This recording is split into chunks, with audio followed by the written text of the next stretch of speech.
GS academy Himachal के YouTube channel में मैं स्मिता आप सबका एक बार फिर से स्वागत करती हूँ।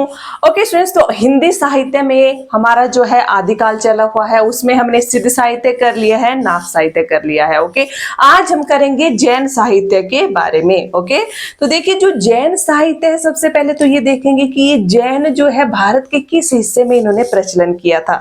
तो मैं आप लोगों को एक चार्ट के माध्यम से, दिशाओं के माध्यम से बता देती हूँ कि सिद्ध कहाँ पर थे, नाथ कहाँ पर थे और जैनों ने जो है कहाँ कहाँ जो है अपना परचम लहराया हुआ है। ओके, अब देखिए जो दिशाएं हैं वो चार है, पूरब पश्चिम, पूरब पश्चिम, उत्तर और यहाँ पर दक्षिण दिशा है। ठीक है, तो जो भारत का जो पूर्वी हिस्सा था वहां पर सिद्ध जो थे उन्होंने क्या किया है, सिद्धों ने क्या किया, जो सिद्ध थे सिद्धों ने यहाँ पर जो है अपना प्रचार प्रसार किया है सिद्ध साहित्य का। ओके, अब देखिए जो नाथ थे, नाथों ने पश्चिम भाग में, अब पश्चिम में जो पंजाब का राजपूताना है वो फेमस है इनके लिए। ठीक है, तो यहाँ पर नाथों के साथ आप लोगों ने लिख देना है पंजाब का राजपूताना। ओके, अब देखिए जो जैन आते हैं तो जैन साहित्य देखिए, जो जैन थे जैनों ने राजस्थान, गुजरात और भारत का जो दक्षिण हिस्सा था, ठीक है, राजस्थान गुजरात और भारत का जो दक्षिण हिस्सा था वहां पर अपनी भक्ति का प्रचार प्रसार किया है जैनों ने। ठीक है, तो यहां से ये भी पूछ लिया जा सकता है एग्जाम में। ठीक है, सिद्ध कहां पर थे, तो सिद्ध कहां पर थे, पूरब में जो है सिद्ध थे। ठीक है, और जो नाथ थे वो पंजाब के राजपूताना में थे, और नाथ कहां पर थे, नाथ कहां पर थे, पंजाब के राजपूताना में। और जैन कहां पर थे, जैन थे राजस्थान में, गुजरात में और भारत के दक्षिण हिस्सों में फैले हुए थे। ओके, अब चलिए नेक्स्ट हम करेंगे इसमें, नेक्स्ट हम इनकी भाषा वगैरह करेंगे, इनमें जो कवि हैं उनके बारे में देखेंगे। ठीक है, जैन साहित्य के बारे में। तो जो जैन साहित्य है इनमें जो भाषा थी अपभ्रंश भाषा थी। ठीक है, अपभ्रंश भाषा। ओके, तो जैनों ने कौन सी भाषा अपनाई थी, अपभ्रंश भाषा अपनाई थी। अब जो जैन साहित्य है उसमें रास परंपरा बहुत ज्यादा क्या रही है, विकसित हुई है। ठीक है, तो जैन साहित्य में क्या थी, रास परंपरा बहुत ज्यादा विकसित थी। ठीक है, बहुत प्रसिद्ध रही है। तो अब हम यहां पर करेंगे जो प्रसिद्ध रास ग्रंथ है उनके बारे में, प्रसिद्ध रास ग्रंथ। ओके, प्रसिद्ध रास ग्रंथ। ओके, तो सबसे पहले इसमें हम करेंगे कि सबसे प्राचीन जो है, सबसे प्राचीन इसमें जो अपभ्रंश या जैन साहित्य का जो प्राचीनतम ग्रंथ है वो कौन सा है। ठीक है, जैन साहित्य का प्राचीनतम ग्रंथ, जैन साहित्य का प्राचीनतम ग्रंथ, तो जैन साहित्य का जो सबसे प्राचीन ग्रंथ है वो था रिपुदारण रास। ओके, रिपुदारण रास, रिपुदारण रास था। ठीक है, अब ये जो रिपुदारण रास है ये किस भाषा में था, संस्कृत भाषा में था ये। ठीक है, ये किस भाषा में था, संस्कृत भाषा में था ये। ओके, और इसका समय जो है 905 ईस्वी बताया गया है। कौन समय क्या है, 905 ईस्वी। ठीक है, और जो डॉक्टर दशरथ ओझा थे उन्होंने इसका समय 905 ईस्वी माना है। डॉक्टर दशरथ ओझा ने इसका समय क्या माना हुआ है, 905 ईस्वी। ठीक है, तो जैन साहित्य का सबसे प्राचीनतम ग्रंथ कौन हो जाएगा, रिपुदारण रास हो जाएगा। समय क्या है, 905 ईस्वी है, और किसने माना है, ये माना है डॉक्टर दशरथ ओझा ने। स्टूडेंट्स आप लोग नोट्स बना रहे हैं साथ में, आप लोगों ने ये चीजें याद भी करनी है साथ साथ में ही, इसलिए मैं बार बार रिपीट करा रही हूँ। आप लोगों को अपना पूरा 100% देना है। आप लोगों ने जब आप क्लास देख रहे हो, मेरे यूट्यूब की क्लास देख रहे हो, नोट्स बना रहे हो, पूरा 100% क्लास में ही दो, ताकि इसी क्लास में आपके नोट्स भी तैयार हो जाए, आप लोगों को लर्न भी हो जाए। ठीक है, ओके, तो चलिए अब नेक्स्ट देखते हैं इसमें। अब हम करेंगे अपभ्रंश में प्रथम रास ग्रंथ कौन सा है। ठीक है, तो ये जैन साहित्य का सबसे प्राचीनतम ग्रंथ था ये।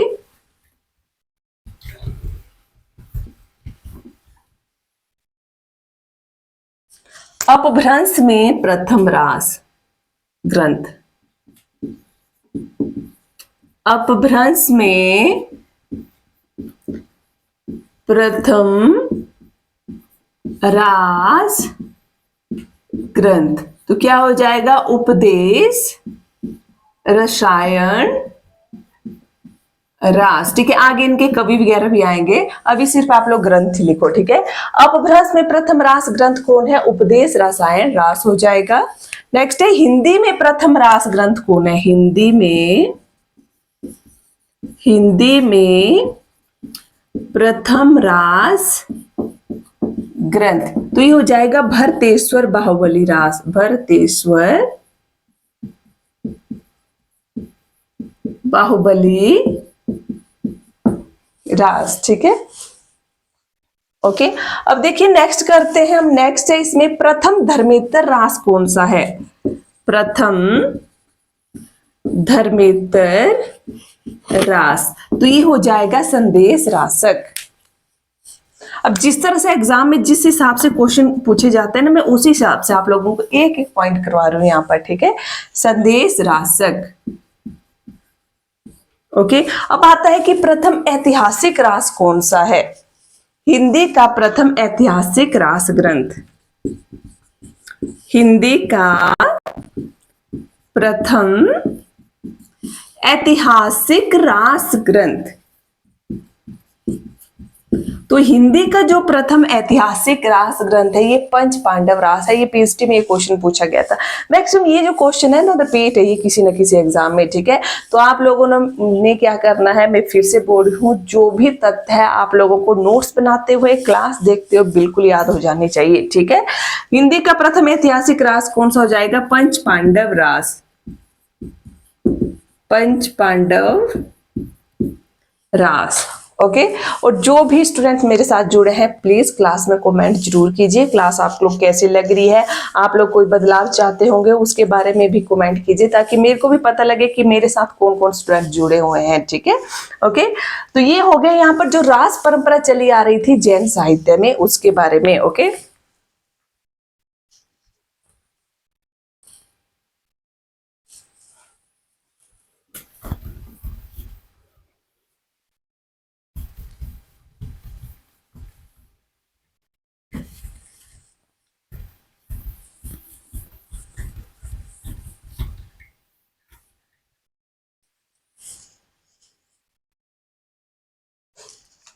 ओके चलिए अब हम करते हैं जो जैन साहित्य में जो कवि आएंगे उनके बारे में। ठीक है, अब पहले तो यहाँ पर लिख लेते हैं कि कौन कौन से हैं जो जैन साहित्य के कवि हैं।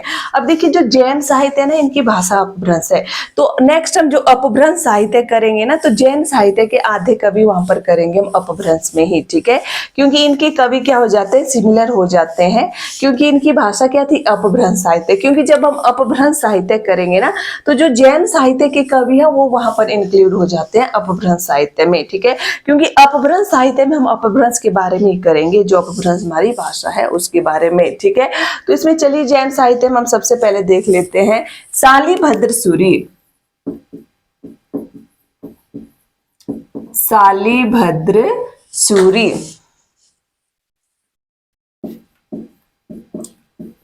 तो शालिभद्र सूरी की रचना का नाम है, जो शालिभद्र सूरी है इनकी रचना का नाम है बुद्धिरास।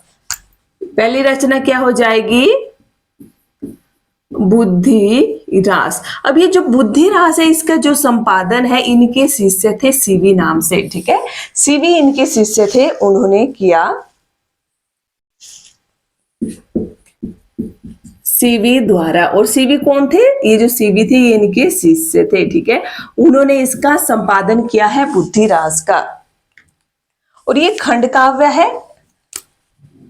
काव्य रूप कैसा है इसका, काव्य रूप क्या है, खंड काव्य है। और इसमें 205 छंद हैं। ठीक है, 205 छंद है और खंड काव्य है ये।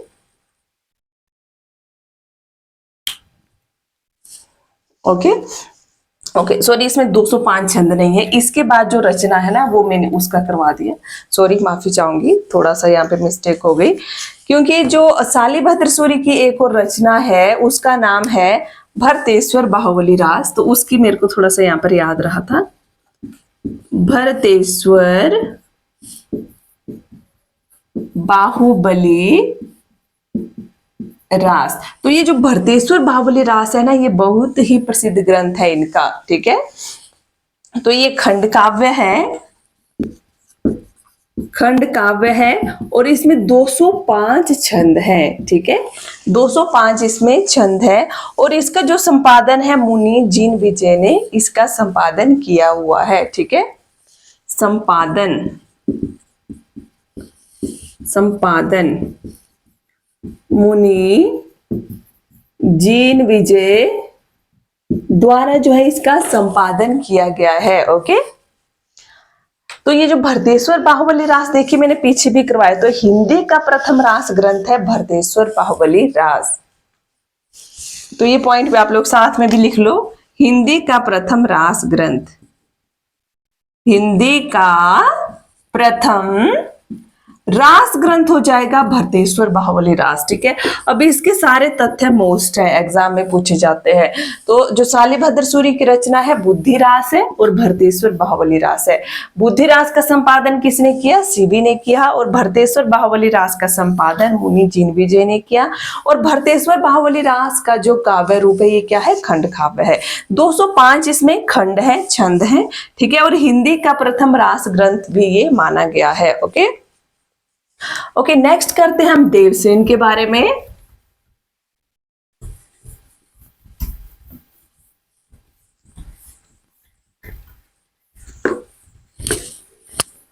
ओके, सबसे पहले तो आप लोग क्लास को लाइक कर लो। ओके, और जिन्होंने अभी चैनल को सब्सक्राइब नहीं किया है चैनल को भी सब्सक्राइब कर लें। ओके, नेक्स्ट हम करेंगे देवसेन के बारे में। देवसेन, तो देवसेन की जो प्रसिद्ध रचनाएं हैं सबसे पहले करेंगे हम श्रावकाचार। श्रावकाचार, ठीक है। तो जो श्रावकाचार रचना है इनकी बहुत ही प्रसिद्ध रचना है ये। तो 933 ईस्वी में इसकी रचना हुई थी, ठीक है। अब ये जो श्रावकाचार रचना है इसमें जो विषय है ये श्रावक धर्म का इसमें वर्णन किया गया है। श्रावक धर्म का वर्णन किया गया है इसमें, और इसमें 250 दोहे हैं, ठीक है। 250 दोहों में श्रावक धर्म का इसमें वर्णन किया गया है, ठीक है। अब जो श्रावक धर्म के जो केंद्र में है वो क्या रखा गया था? गृहस्थ जीवन, गृहस्थ जीवन को केंद्र में रखा गया था। और श्रावकाचार की जो है रचना की गई थी देवसेन के द्वारा।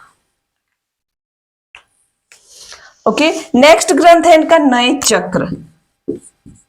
नए चक्र, तो नए चक्र को लघु नए चक्र भी कहा जाता है। लघु नए चक्र भी इस ग्रंथ को कहा जाता है। तीसरे नंबर पर ग्रंथ जो है वो है बृहद नए चक्र। बृहद नए चक्र, ठीक है। तो ये जो बृहद नए चक्र ग्रंथ है ये भी इनका बहुत ही जरूरी ग्रंथ है। तो इसके जो तथ्य हैं इसके तथ्य भी आप लोगों को याद रखने पड़ेंगे। चलिए ऊपर ही लिखवाती हूं मैं आप लोगों को, ठीक है, क्योंकि इसके बारे में है थोड़ा सा लिखने के लिए। जो बृहद नए चक्र है, ओके,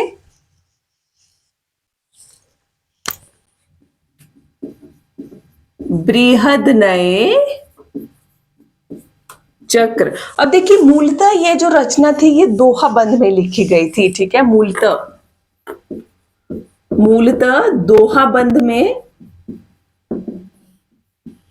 बंद में इसकी रचना हुई थी, ठीक है। मूलतः क्या थी? दोहा बंद में इसकी रचना हुई थी। मतलब मूलतः ये अपभ्रंश, दोहा बंद मतलब अपभ्रंश में इसकी रचना हुई थी, ठीक है, इस ग्रंथ की। ओके, परंतु बाद में जो शुभंकर के कहने पर माइल धवन ने इसका जो है अनुवाद कर दिया था, ठीक है। ओके, तो बाद में इसका अनुवाद किसने किया था? माइल धवन ने। किसके कहने पर? शुभंकर के कहने पर। तो ये पॉइंट भी एग्जाम में पूछा गया था। शुभंकर के कहने पर माइल धवन ने गाथा बंद में इसका अनुवाद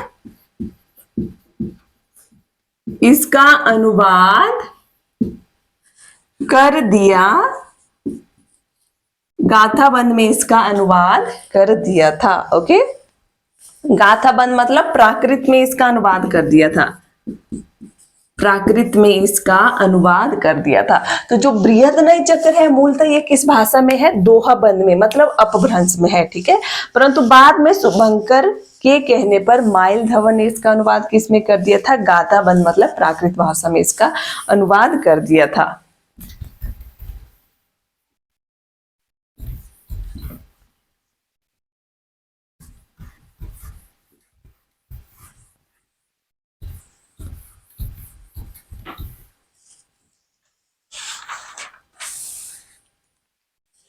ओके, नेक्स्ट है इनकी रचना दर्शन सार।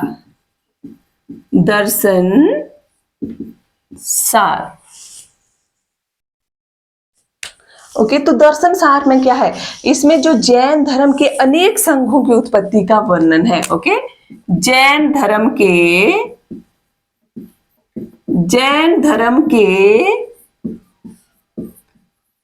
अनेक संघों की उत्पत्ति का वर्णन है इसमें। तो इसमें इसका जो नाम है बाद में बदलकर जोनासार भी इन्होंने कर दिया था। जोनासार भी इसका अन्य नाम है। ओके, अन्य नाम क्या है इसका? जोनासार इसका अन्य नाम है। ठीक है, अब इनके अन्य ग्रंथ है आराधना सार है, तत्वसार है। अन्य ग्रंथ कौन कौन से हैं? अन्य ग्रंथ आराधना सार, तत्वसार, आराधना सार हो गया, तत्वसार है, भाव संग्रह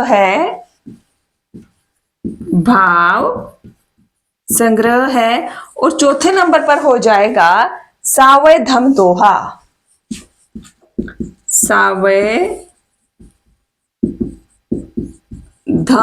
दोहा। ठीक है, ये इनकी अन्य रचना है। तो कई बार पूछ लिया जाता है, देखिए इनकी रचनाओं में कि देवसेन की किस रचना में जैन धर्म के अनेक संघों की उत्पत्ति का वर्णन है? तो आप लोगों को पता होना चाहिए दर्शन सार में। ओके,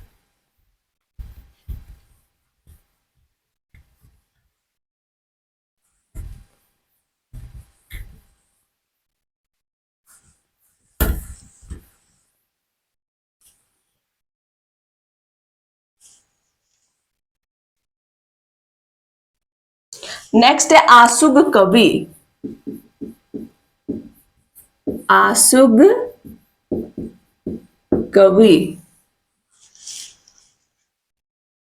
तो इनकी रचना का नाम है चंदन बाला रास, और दूसरी रचना है जीव दया रास। ओके, जीव दया रास।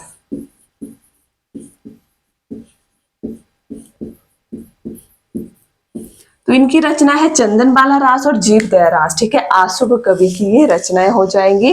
नेक्स्ट है विजय सेन सूरी।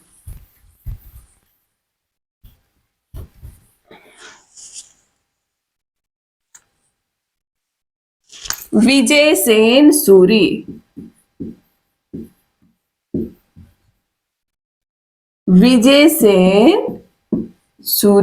तो विजय सेन सूरी की रचनाएं देखिए।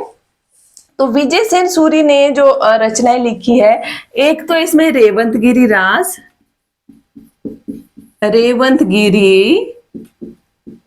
ठीक है, इनकी बहुत ही जरूरी रचना है ये रेवंतगिरी रास। ठीक है, तो 1231 ईस्वी में इन्होंने इसकी रचना की थी। 1231 ईस्वी में। ठीक है, अब जो जैन तीर्थंकर है रेवंतगिरी और जो नेमिनाथ है, उनकी प्रतिमा का इसमें वर्णन किया गया है। तो ये वाला तथ्य भी लिख लेंगे। जैन तीर्थंकर रेवंतगिरी, जैन तीर्थंकर रेवंतगिरी व नेमिनाथ की प्रतिमा का इसमें वर्णन किया गया है। ठीक है, नेमिनाथ की प्रतिमा का वर्णन किया गया है इसमें। ठीक है, जो रेवंतगिरी रास रचना है। नेक्स्ट है पलहन कवि।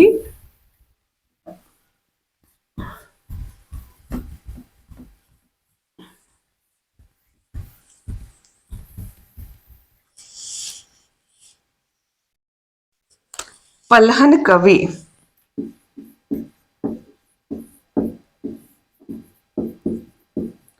तो पलहन कवि की जो रचना है वो है आबू रास। ठीक है, क्या है नाम? आबू रास रचना का नाम है। अभी इसमें जो देखिए, जो आबू पर्वत है ना, उसका वर्णन किया गया है। आबू पर्वत में जो आबू मंदिर है उसके बारे में वर्णन किया गया है। ठीक है, और ये जो आबू मंदिर है ये जैनों का मतलब बहुत ही प्रसिद्ध तीर्थ स्थल है। ठीक है, तो आबू मंदिर के बारे में इसमें वर्णन है। ओके, नेक्स्ट हम करते हैं। अब देखिए, जो जैन थे उन्होंने फागु साहित्य भी लिखे हुए हैं। ठीक है, फागु साहित्य।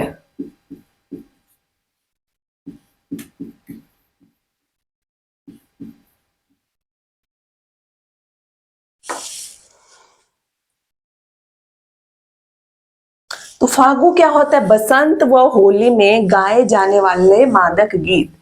बसंत व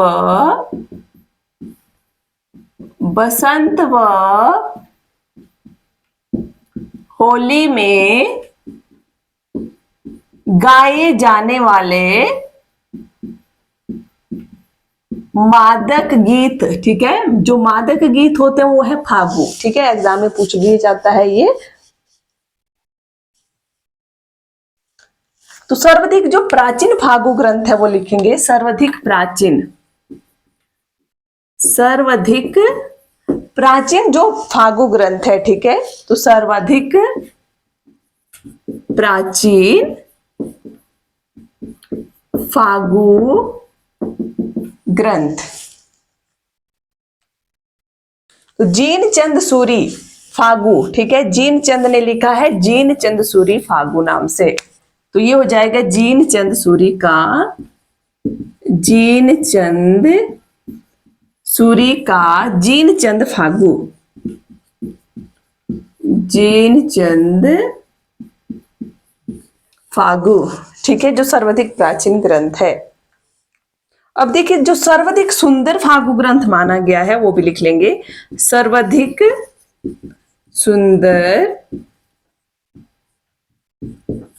फागु ग्रंथ तो ये है स्थूली भद्र फागु। स्थूली भद्र फागु। ओके, नेक्स्ट है धर्मेंद्र